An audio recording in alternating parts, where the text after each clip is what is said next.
Merienda ulit kami ng buns. Kasi pag matigas na yung buns, yun, kinakain na namin siya. Hindi na namin siya binibenta. Yan yung hobby namin siya, guys. Hapon gumawa rin kami ni Geraldine yan. Nabantayan niya. Pagkahapon kasi gumawa din kami niya ni Geraldine. Guys, so naluto na. Hindi siya masyado. Yung cheese hindi siya masyadong na cheese.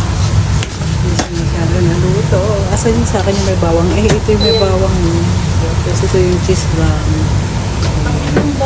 Kain tayo, guys. So ito na nga siya, guys. Masarap, may bawang. Favorite ko kasi yung bawang talaga. Sarap.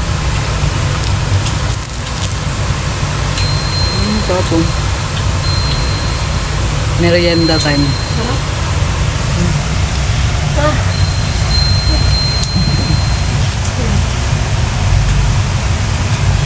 Tikman mo itong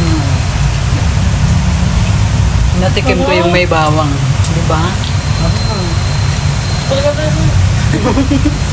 Sarap mo may bawang. Tapos ang broccoli tree. Oo nga.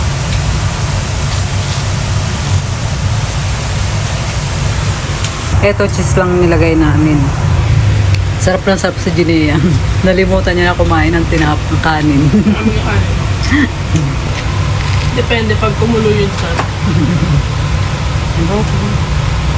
Ito, cheese lang Ano nilagay nilagay din namin. ng bawang? Hindi sa yun.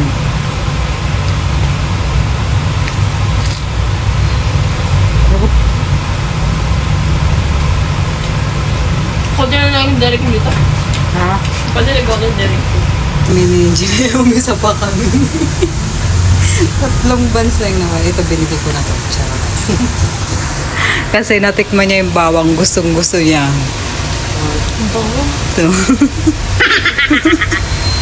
may pagtirik pa ng mata eh. Ang sarap, di ba? Ano?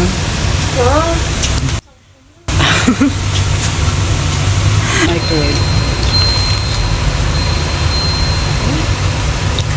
Dapat pala asukal nilagay natin. Ang tamis na. Sarap.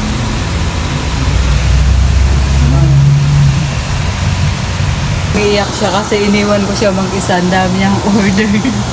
Biryani. Like chicken biryani. Oo. Biryani pa rin. Chicken burger. Chicken biryani. Naubos yung kanin mo, no?